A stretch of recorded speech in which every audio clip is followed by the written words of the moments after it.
Alors, pour tomber le bloc moteur, c'est pas bien compliqué.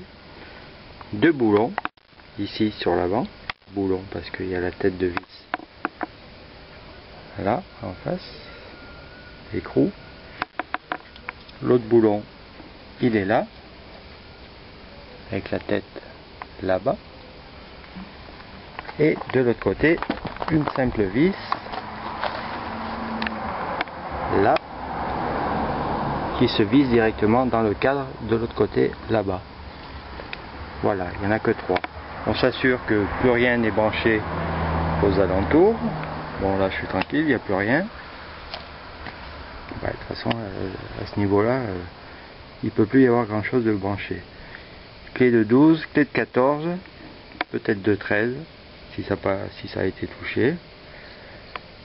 Et après, ça en sera fini, parce que ça, le BO, bon, j'ai serré, mais c'est pas... Sauf si ça bloque, c'est pas trop intéressant. Pareil. Ah, lui, par contre, je pourrais pas le démonter. Ah, ce soleil. Il est soudé, il n'y a plus le clip. Normalement, il y a un clip, on fait sauter. Et le tendeur, il sort tout seul avec son ressort. Bon, ben là, c'est soudé. Ça va être galère, ça encore. Allez, je fais ça. Alors, personnellement, je commence par défaire celui du haut. Parce que c'est par celui que je finis quand je remonte. Ensuite, celui-là. Et ensuite, le dernier qui va dans le cadre. Pourquoi? Parce que si je défais celui-là, bon, il sortira bien, mais après pour sortir celui-là, avec le poids du moteur, ça va tirer dessus, j'aurai du mal à l'enlever complètement. Remarquez, il suffit de soulager le moteur avec une cale dessous, hein, entre le cadre et le moteur. Allez, c'est parti. Vous verrez aussi que sur la fixation à l'avant, voilà, je suis bien à l'avant, la rondelle, bon là il y a une grower, la rondelle a un méplat pour épouser la forme du cadre à cet endroit là, hein. Faut s'en rappeler au remontage. Si vous mettez une ronde de rondelle, et ben elle va se plier, se tordre, c'est pas bon, il faut qu'elle ait cette découpe. Voilà, j'ai donc desserré là, là c'est desserré, il ne reste plus qu'à chasser les vis. J'ai prévu le chasse-goupille. On ne tape pas en tête sur les filets. Au pire, on laisse l'écrou à moitié desserré. C'est celui-là par exemple. Voilà, on laisse à moitié desserré et on peut taper sur l'écrou. C'est ce que je vais faire d'ailleurs. Je vous montrerai quand je sors le bloc. Et ici, la dernière fixation qui, elle, vient bien. Et là, il n'y a pas d'écrou, c'est pris directement là-bas derrière dans le cadre. Bon, je vais tout replacer ça sur le moteur. Au fait, de ce côté-ci aussi, la rondelle est à un méplat. Vous savez, je vous en ai parlé pour l'autre en face, mais ici aussi. Voilà, ben, il n'y a plus que le soulever et le sortir. J'ai préparé une planche, je vais poser dessus, il y avait les outils et on y va. Alors, j'ai vérifié que le cadre sera à peu près en position d'équilibre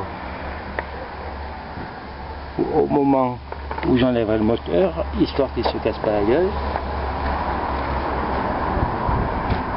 Et c'est parti. Pas bien pratique tout ça. C'est ce qui gêne.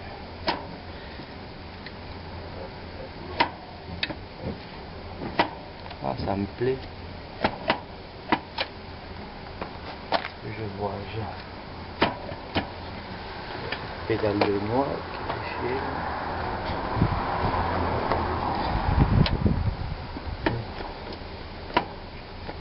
Faut faire pivoter vers l'avant. Mais justement, il vient pas. On va faire l'inverse.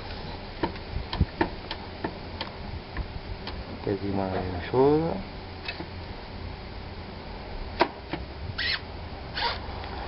Alors, à votre avis, c'est quoi qui gêne?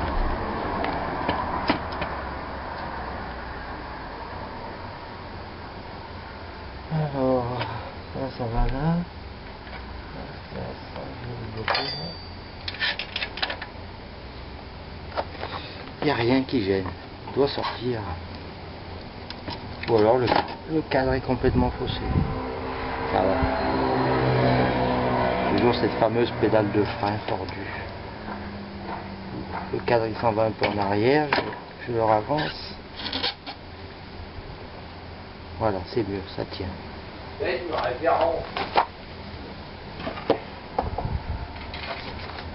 Et je vous reprends ça pour me laver les mains.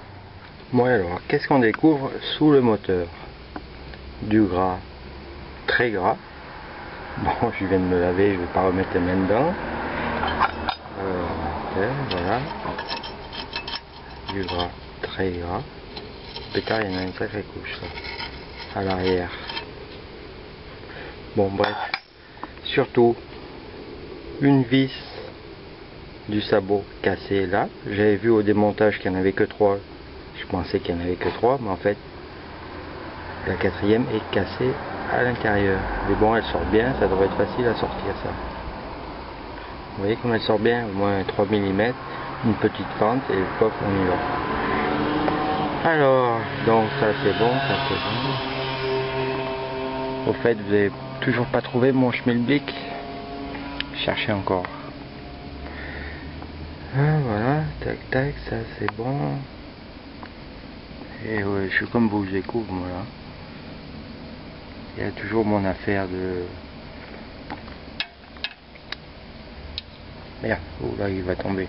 Du contacteur, que j'aimerais savoir. La soudure, tiens, on va pouvoir aller voir derrière. Et maintenant, revenons sur le moteur. Vous voyez que sur la fixation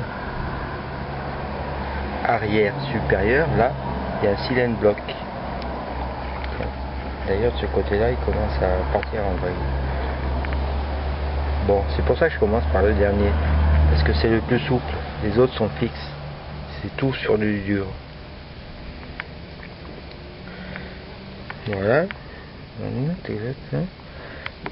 On va aller voir dessous.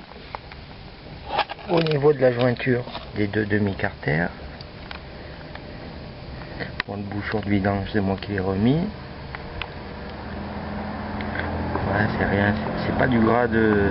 C'est pas une fuite entre les deux demi-carters, ça. C'est du gras de... De toute façon, le carter d'embrayage était tout bouffé. Ça vient de là. Et un peu du manque de spi sur le sélecteur de vitesse. Il n'y a pas d'huile, mais il y a du gras. Et le gras avec la chaleur, ça coule et ça en fout partout. Bon, sur une autre vidéo, on détaillera un peu plus là, ça, parce que celui-là c'est un modèle que je connais pas en plus. C'est le fameux avec Cirtips, et ça c'est pour une autre fois. Ben voilà. Bah, on fera peut-être le BO tout à l'heure. Bon, pour le moment, moi c'est bon là. Un gros nettoyage pour le cadre. Puis cherchez donc mon schmilblick, où c'est qu'il est. Bon alors ce schmilblick, vous l'avez trouvé?